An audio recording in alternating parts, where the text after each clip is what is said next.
వైకుంఠ ఏకాదశి అంటే హిందువులకి ఒక చాలా పవిత్రమైన రోజు.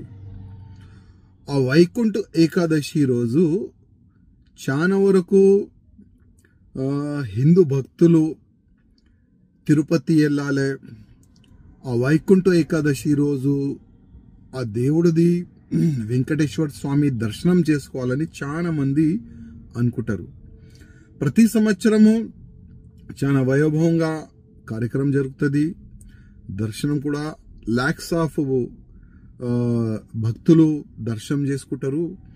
కానీ దురదృష్టం ఏంటంటే నిన్న ఒక తోకిస్లాటలో 6 మంది చనిపోయినారు. దాంట్లో 5 మెంబర్స్ మహిళలు ఉన్నారు. ఇంకా 48 మెంబర్స్ దాంట్లో ఇంజిట్ కూడా అయినారు ఆ తోకిస్లాటలో. అంటే ఇది ఎవరు తప్పు ఏంది, దానికి ఒక డీప్గా ఎంక్వైరీ జరపాలని నేను ఆంధ్రప్రదేశ్ ముఖ్యమంత్రి గారికి కోరుతున్నాను. అదేవిధంగా ఇవాళ వీడియోలో మనం చూస్తున్నాము, మీడియా పరంగానే మనకు తెలుస్తుంది అసలు ఎవరు తప్పు ఉందని.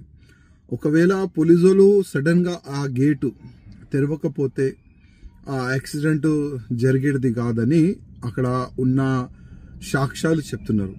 అసలు ఇది వాస్తవమేనా, అసలు ఎవరు తప్పు ఉంది అని కొద్దిగా డీప్గా ఎంక్వైరీ చేయాలని నేను మా నాయుడు ముఖ్యమంత్రి గారికి రిక్వెస్ట్ చేస్తున్నాను. అదేవిధంగా 6 చనిపోయినారు.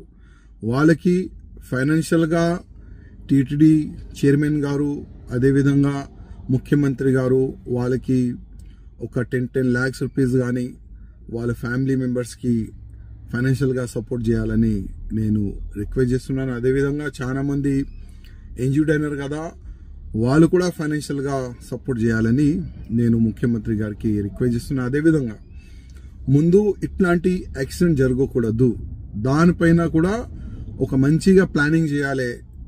లక్షల మంది తిరుపతి దేవస్థానంకి వస్తారు. ఇవాళ ఈ ఒక్క యాక్సిడెంట్ వల్ల ముందు అట్లాంటి యాక్సిడెంట్ జరగకూడదు, దానికి ఇప్పటి నుంచే కొద్దిగా ప్లాన్ చేస్తే బాగుంటుందని నేను వ్యక్తిగతంగా మా ముఖ్యమంత్రి గారికి రిక్వెస్ట్ చేస్తున్నాను.